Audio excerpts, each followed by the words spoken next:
Israeli বাহিনী প্রায় এক বছর ধরে গাজায় নৃশংস হামলা চালিয়ে হত্যা করেছে হাজার হাজার নিরীহ ফিলিস্তিনিকে। গাজায় ইসরায়েলের এই বর্বরতা মধ্যপ্রাচ্যে খুলে দিয়েছে সংকটের নতুন দুয়ার।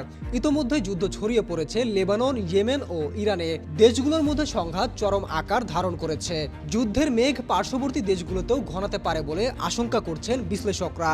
ইসরায়েলে ইরানের ক্ষেপণাস্ত্র হামলার পর কড়া হুঁশিয়ারি দিয়েছেন ইসরায়েলের প্রধানমন্ত্রী নেতানিয়াহু। এর প্রতিক্রিয়ায় তেহরানও দিয়েছে পাল্টা হামলার হুমকি। সব মিলিয়ে মধ্যপ্রাচ্যে উত্তেজনা বেড়েই চলেছে, যার জেরে বিভক্ত হতে শুরু করেছে বিশ্ব। যুক্তরাষ্ট্র, যুক্তরাজ্য, জার্মানি, ফ্রান্স ও অস্ট্রেলিয়া ইসরায়েলের পক্ষ নিয়ে কথা বললেও তুরস্ক, রাশিয়া এবং চীন গাজা ও তেহরানের প্রতি সমর্থন বাড়িয়েছে। ইরান সমর্থিত সশস্ত্র গোষ্ঠী হিজবুল্লাহ প্রধান হাসান নাসরুল্লাহর মৃত্যুর বদলা নিতে ইসরায়েলে প্রায় 200টি ব্যালিস্টিক ক্ষেপণাস্ত্র দিয়ে হামলা চালিয়েছে তেহরান। নিশানা করা হয়েছিল মোসাদের সদর দপ্তরকেও, কিন্তু অল্পের জন্য সেটি রক্ষা পায়। ইরানের ক্ষেপণাস্ত্রের আঘাতে কি পরিমাণ ক্ষয়ক্ষতি হয়েছে তা জানায়নি নেতানিয়াহুর সরকার। তবে আন্তর্জাতিক গণমাধ্যমে প্রকাশিত প্রতিবেদনে দেখা গেছে ভবনের ধ্বংসের চিত্র। ইসরায়েলি ক্ষেপণাস্ত্র হামলার পর নেতানিয়াহু বলেছেন, এর ফল পেতে হবে ইরানকে। ইসরায়েল যে এবার ইরানে পাল্টা হামলা চালাবে তাতে কোনো সন্দেহ নেই। ইসরায়েল হয়তো এবার ইরানের পারমাণবিক স্থানগুলোকে টার্গেট করতে পারে। ইরানের ক্ষেপণাস্ত্র হামলার প্রতিক্রিয়ায় ইসরায়েল যদি কোনো প্রতিশোধ নেওয়ার চেষ্টা করে, তবে ইসরায়েলের সব স্থাপনায় হামলা চালানোর হুঁশিয়ারি দিয়েছে ইরানের সামরিক বাহিনীর chief of staff major general Mohammad বাঘেরি। ফলে এর মাধ্যমে দেশ দুটি হামলা ও প্রতিশোধের এক স্থায়ী চক্রে আবদ্ধ হয়ে পড়বে বলে আশঙ্কা করা হচ্ছে।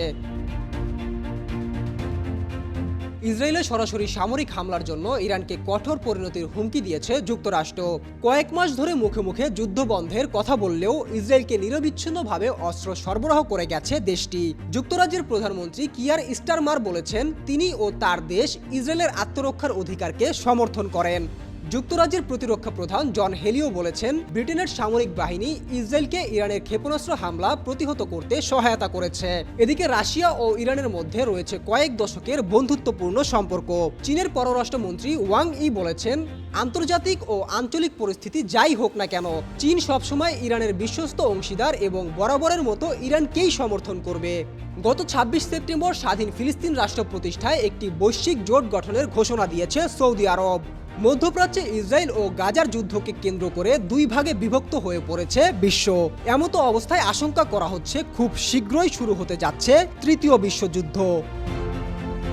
আলিফ মিয়া, মেট্রো টিভি।